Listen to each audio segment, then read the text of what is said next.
Hi, welcome to Colorado Conversations. I'm Denise Plante, and you may recognize my guest today from the big screen, the television. He's an actor well known in Nashville, and whoo, does he rock the mic. I am happy to have Jet Jurgensmeyer joining me today. Nice to see you, Jet. Great to see you again. I know. Yes. We were just at the Grand Ole Opry together.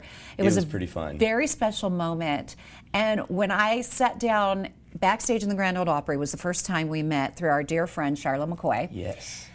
I had a chance to just learn a little bit about you, and I'm like, oh, that was you. That's why I know you. You were Spanky from The Little Rascals. You were Jason Bateman's character from Ozark.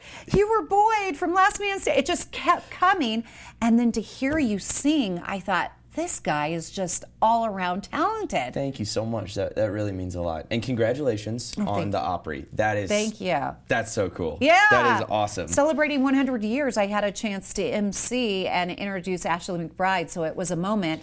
Not a bad person to introduce, by the way. That's a pretty cool person. Well, thank you. But listen, I'd love to talk about me because that's my favorite thing in life. But let's focus a little bit more on you. You started actually singing before you started acting, true? I did. My parents used to own a bar restaurant in Nashville, actually across the street from the Opry, called the Nashville Palace. It's still there to this day. Mm-hmm. And first time I ever got on stage, I was 3 years old.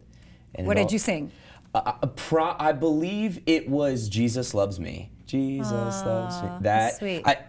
We talked about this at the Opry too, Yeah. which is, it's so funny to hear the wide range of songs that I was singing at that age. It was either Jesus Loves Me, White Lightning by George Jones, or The Fireman by George Strait. So those were like the three songs that I dance around singing.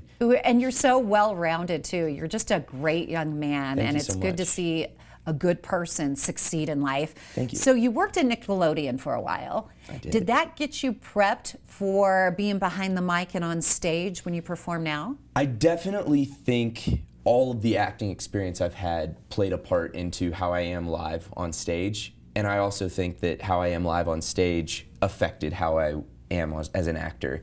You know, when we filmed Last Man Standing, that's in front of a live studio audience. So when I'm a young teenager doing that with a legendary comedian like Tim Allen, you learn a lot about live performances from doing that. And that was right around when I really started getting back into performing music live. And so they definitely both go hand in hand. So I have both to thank for that. And of course, I'm sure everybody asks you, which do you like? Do you like better acting or do you like singing better? I love them both. I really, really do. I love entertaining people. I like putting a smile on people's faces no matter what it is that I'm doing to do that. But I love the creativity that comes behind both as well, whether it be writing the songs or creating a character.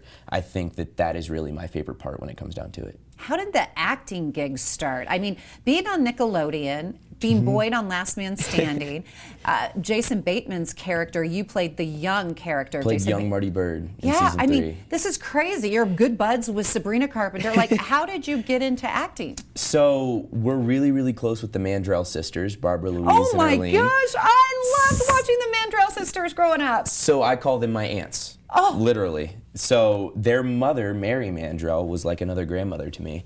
And she said to my parents one day, you know, why don't you guys try acting with him at the ripe age of 4? And they had a connect in Nashville, Mark Block, he's still my agent to this day. And I just started doing auditions and started booking jobs, and I really enjoyed it. I didn't understand at a young age that it was work. It was just fun. I was getting to meet new people and talk with people for a living. That's obviously something I don't have a problem doing, is talking. So even at a young age, I fell in love with that. And when I was 5, we started going to LA and living out there, working on some really amazing shows and movies and animated series and animated movies. It's a lot of fun, and it all kind of just started snowball affecting. And now you're based in Nashville? Yes, ma'am. That's where I was born and raised. So it's where, you know, my childhood has been centered around, and it's nice to be able to be there pretty much full time. I still have my place in California, and we have family in Missouri, so we bounce around, but Nashville's home. I do want to point out also, I mean, you're talking to a true cowboy here. This kid works the ranch.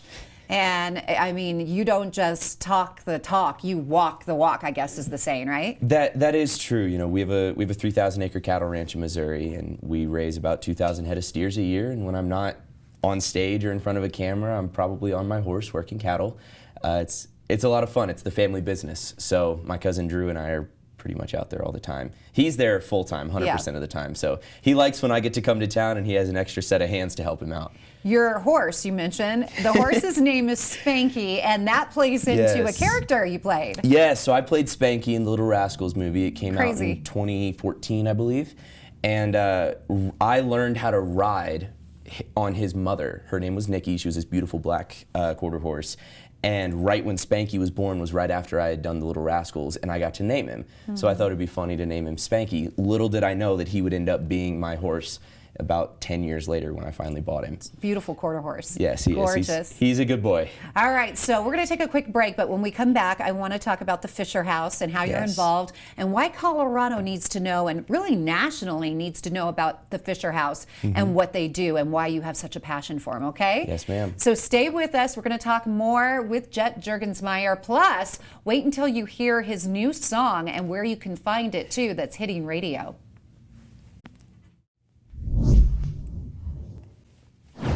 Welcome back to Colorado Conversations. I'm Denise Plante, and today we're talking to a triple threat. I really should say quadruple threat. This guy does it all. Jet Jurgensmeyer is joining me today. Good to see you. Great to see you. So before we took a break, we talked about the Fisher Foundation and why that's so important to you. Tell us a little bit about it. Yeah, so Fisher House has these amazing houses all over the country and now outside the country where veterans and active duty military and their families are able to come and stay while those people are getting treatment. And that's a really important thing for me in my life. I've vocalized this in some of my music even.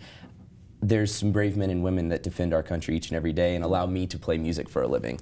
And I owe it to them to be able to go to these houses and be able to hang out with them and have fun with them, play music with them, just get to socialize with them, because how many other chances am I going to get to be able to thank them for allowing me to follow my dream every day? That's beautiful. I mean, it truly is. And I really want to point out, it's Fisher's House, not Foundation. I made that mistake. Fisher's House, so make sure you check it out. And while you're here in Colorado, you're going to stop by the local one. I am. It just opened up, so not many people have seen it. I'm really, really excited to go and check it out. And it'll actually be my first house that I get to go to. So it's nice to be able to check it off here in Colorado. I love Colorado. If there's veterans watching right now or families, I really want to encourage you to reach out to the Fisher House. They can help you get through everything, and we want to, again, thank you for your service. Yes. So the song you'll be singing today when you hit Fisher's House will be? Nothing on You, my new one. I'm so proud of this song.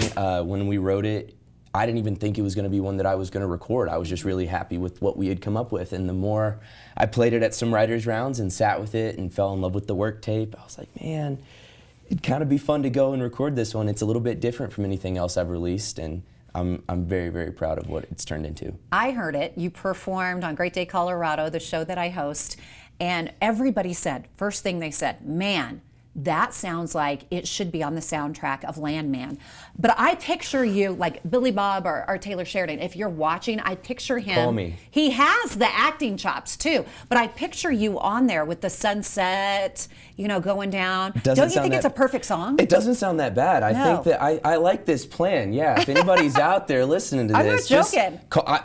I love Landman. Yeah. I love Landman. I binge watched Yellowstone. I'm a fan. I think it'd be fun to be able to work on one of those shows. And when I say triple threat, I mean, if you're just tuning in, honestly, he truly is. He has acted in major Hollywood roles, television series, and now singing behind the mic. What iconic stages have you performed on that really had you like, this is a pinch me moment? So we've talked about where I kind of grew up, the Nashville Palace in Nashville that my parents owned. Randy Travis got his start at the Palace, washing dishes in the back, and he'd go and get on stage. That's my husband's favorite artist. Pretty cool, right? Yeah, very cool. I actually got to sing on stage in the back room of the Palace with George Jones. Nice. When I was little, I, ironically enough, sang White Lightning with him. You did not. That had to be a pinch me moment. Which at the time, I was so little, I was just like, this is the guy that sings the song I like. I get to sing this song with him. That's cool. I look back now and I'm like, I was on stage with the possum. Yeah, you What didn't am realize. I doing? Hold on. I wish that I would have just been filming the whole thing. So things like that. We got to perform outside the Opry about a year ago, which was really cool. Outside stage looking at the Grand Ole Opry. That's just, the feeling of wanting to work my way inside could not have been more prominent right there. Jet, you're going to be on the stage. I just know. I mean, people may look at you right now and think, oh, he's so young because you have that youthful appearance. But you have put so many years in this business and you are so talented. Thank you so much. Mom or dad, were they singers, songwriters? So my mom is a singer and songwriter. She's been in Nashville for a long time. And then my dad, he can work on any instrument known to man. He can fix any instrument, but he's not exactly the musician of the family. And the three of us, I'm the only child, so we travel everywhere together. My mom is kind of like the road manager when we're on the road with the band. My dad drives the band van, and then we've got us 4 musicians in the back that my mom's trying to wrangle because we're all in our early 20s and we're a bunch of idiots. Oh, so it's a lot of fun though. We enjoy it. It's kind of like our own version of having a family business. All right, well, we're going to take another break really quick, and when we come back, I want to tell everybody where they can listen to your music, where they can find you if you're going to be performing in their city in just a few moments. Perfect. So stay with us on Colorado Conversations as we continue our conversation with good old Jet Jurgensmeyer. Hey, thanks for watching Colorado Conversations. I'm Denise Plante. You've seen him in movies, you've seen him in television shows, and now you get to hear him and watch him on stage. I'm talking about country artist Jet Jurgensmeyer. Thank you for joining me today. I'm glad to be here. Thanks for having me. So let's talk a little bit about the artists that maybe you studied growing up as a child that you think, that's somebody who I would like to be like. Oh my goodness. Well, I'm very fortunate that I'm from Nashville, so I've been able to listen to everybody, whether it be live or on the radio. Growing up, listening to the Bobby Bones Show, driving to basketball camp in the mornings, like little things like that. So I've seen George Strait in concert more than I've seen anybody else in my life, and I'm not exaggerating when I say probably 15 times, if not more. You're so lucky. King of country. I know. I'm well aware. I was at the Cowboys Stadium when he did his last ever show, when he was retiring, and then he came back, and I was like, gotta add a few more to the list. So George Strait's up there, Cody Johnson, Miranda Lambert, Jason Aldean. The way Jason presents himself on stage and how entertaining he is to watch, I've definitely taken some plays out of his book. So to have this career that you already have at a young age, and you've worked TV, movies, does that kind of shape or form your songwriting in any way, or is that a completely different breed from what you've done in the past? I do think that it shapes it in a way of, if I know that I'm writing a song for myself, or even just another artist, if we have an idea of who's going to record it when we're in the room writing, from the experience that I have of being on stage and in front of a live audience, kind of what works. When you're having a song that's this kind of tempo or this kind of melody, does a breakdown chorus work here? Do you need a big bridge? Do you need something like that? That definitely goes into when you're writing it, because you know what works in front of the live audience and what doesn't. So being able to pull from real trial by fire experience is, I think, the most helpful thing. Earlier you mentioned a writer's round. Explain what that is. It's so strange to me that some people might not know what that is. So when you come to Nashville, they're basically happening every night of the week. Every bar known to man has them. 3, 4, 5 songwriters will get on stage at anywhere in Nashville, and they only play original music. And you just go down the line and you play anywhere from 3 to 5 original songs. You tell the story behind the song. Not too much. You want to make sure that the song tells the story a little bit for you, but you want to give people a little taste of what it's about, where the inspiration came from. And I love that the most, because being a songwriter is honestly the most creative you get to be when it comes to being an artist. You're putting your feelings onto a page to music and then putting it out for the world to judge. And so being able to be in songwriters rounds with some really accomplished people is some really cool memories. Your first single that you released, it was called Red, and that had over 1 million streams, so you must have done something right. What was the story behind that song? So I actually had the idea for Red on the way to the right, because I plan so far in advance for things. And I remember thinking, everything that's going on in the world, in our country right now, everybody just needs to remember that we're all human when you really come down to it. We all bleed red. We're all made in the image of God, and I wanted to put that into a song, and I didn't really know how. So I sat down with 2 of my best friends in the whole world, Erica Latza and Kaylee Clark, both phenomenal artists as well, and I told them I want to write a song called Red and somehow tie it into that we all bleed red. And Erica, being Erica, she just kind of said the first line of the song about a sunset and a holler. And I was like, ding! That's where we need to go, right there. That's it. And then obviously we were able to, over the bridge and stuff, and when we play it live, we thank our veterans, and because they're the reason we get to play music for a living. Mm-hmm. And we were able to put that into the song as well, which was extremely important for us. And I wouldn't have, if you'd have told me that Red would have over 1 million streams and do what it did on the radio, I wouldn't have believed you, because really it's just kind of, when it happens, it's kind of a shock. And when it did, it was a really, really cool thing to see. It's a beautiful song. Thank you so really, much. really is. You know, you were shocked that people out there may not know what a writer's round is. What is something else that we may not understand that happens behind the scenes, that's a grind that you have to continually do? Because a lot of times people think, oh my gosh, he's on stage, he's just has it made. It's so easy for him, but it's not. People don't get to see the endless hours in empty dive bars playing for 2 to 4 hours where you make $30 in tips maybe and play for basically nobody. I remember one time I played downtown Nashville with my friend Maggie, and we had a 2-hour show, and we played for 3 people, my mom, my dad, and her mom. Oh.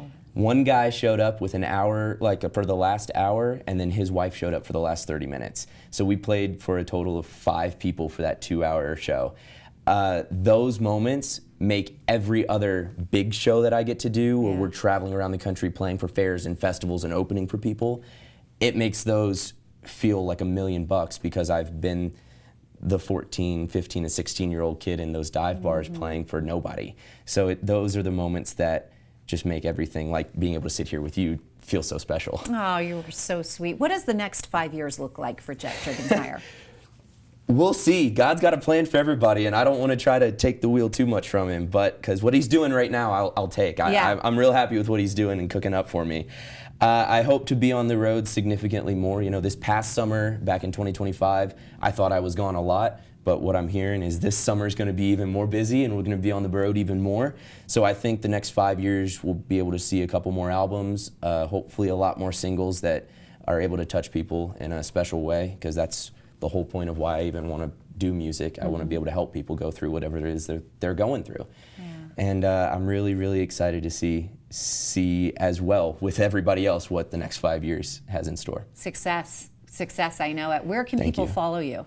Everywhere that people want to listen to my music, see where I'm going to be on the road, it's just my name, Jet Jurgensmeyer. Jet with 1 T, like a plane. It's a fun way to remember it. Yes. If you type in Jet and then a J for Jurgensmeyer, you don't have to memorize how to spell Jurgensmeyer. I'd be impressed if you do. At the end. J-U, there you go. If you want to add that one. It's not a very common name, so I should be the only one that comes up. So my website, jetjurgensmeyer.com, it has my tour dates, it has where you can listen to my music, and then anywhere that you buy or listen to music, it's just under Jet Jurgensmeyer. And your new single, again, hit it one more time for us. Nothing on You, out on radio today. Yeah, congratulations. Thank you so much. Hopefully, we're going to be spinning it over on 106.7 The Bull, Colorado's new country. And just to see, now remember me when you're on the circle, the Sacred Circle at the Opry, I'm going to want some free tickets. Oh, I promise. You'll have them. Maybe we'll be in the mini pearl dressing room again. Oh my gosh, which was so fun. Pretty it was cool. A special moment. You were there for my first, so I want to be there for your first as well. There we go. Okay, and then you're going over to the Fisher House again today?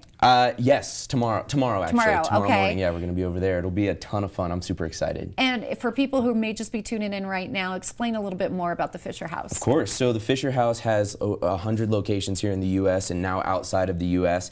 They build some houses that veterans and active duty military members are able to go to while they're getting their treatment, and their families are also able to live in those houses. And it is a super welcoming community, and I'm really excited to just start being a part of it, because those brave men and women are the reason that I get to travel around the country with my best friends and my parents and play music. So this one here in Colorado will be the first one I get to go to, and I hope to be able to check the rest off the list eventually. Amen. That's so, so true. And they're all over across the nation, so make sure you check it out. Before I let you go, in front of the camera, you've kind of grown up. How have you changed over the years? Like I mean, of course, you grow up as a young man, you're going to look different, but your personality, how has it evolved because you've always been in front of the camera? You know, it's definitely interesting when you're a child actor having to figure out the difference between who you are and who your character is. That's something that you don't really think about and realize until honestly until I got to college, and I was like, oh, I definitely seem like the homeschool kid right now. I definitely I was homeschooled my whole life, and you could tell. So I think being a little bit more laid back, a little bit more grounded, being really holding on to the people that have been there with me from the start. You know, my parents and my family are very, very close, and I think that they're the reason that I'm able to kind of just be Jet when I'm not in front of a camera or behind a mic. You are such a cool person. You really, really are. Now, you said you're going to college too. That is something I have to find out before I let you go. There's just more and more that keeps coming out of you. I'm like, what? What are you going to college for? So I'm in my junior year at Belmont University in Nashville. Nice. I'm a legal studies major with a minor in music business. So. Legal, like as an attorney? Well, it's an undergrad degree first, okay. But I'm trying to understand the business that I will most likely be spending the rest of my life in, and that I've already spent the majority of my life in. So being able to understand contracts and copyright law is something that is probably pretty important. So very smart. You're going to be able to negotiate your own contracts. So we'll see. Smart. I got to get through my negotiations class. Let's get through that one, then I'll come back here and tell you. Well, thank you so much for joining us on Colorado Conversations. Thank you for having me. You truly are someone that I hope other young men look up to be. Thank you. Yeah. Thank You're you so going to be much. the George Jones one day where you're like, what? We'll see. Thank you. All right. If you want to find out more, again, just search for Jet Jurgensmeyer. You can follow him also on his social media. You can find out where he's performing. And if you want to find out more about Fisher House, please do check him out on social media and support our veterans, because they make it possible for us to be here every single day and live the life of freedom that we deserve. I'll see you again next week on Colorado Conversations. Don't forget, you can also find me over on Great Day Colorado or 106.7 The Bull, Colorado's new country. Have a super day, and thanks for watching. Take care, and God bless.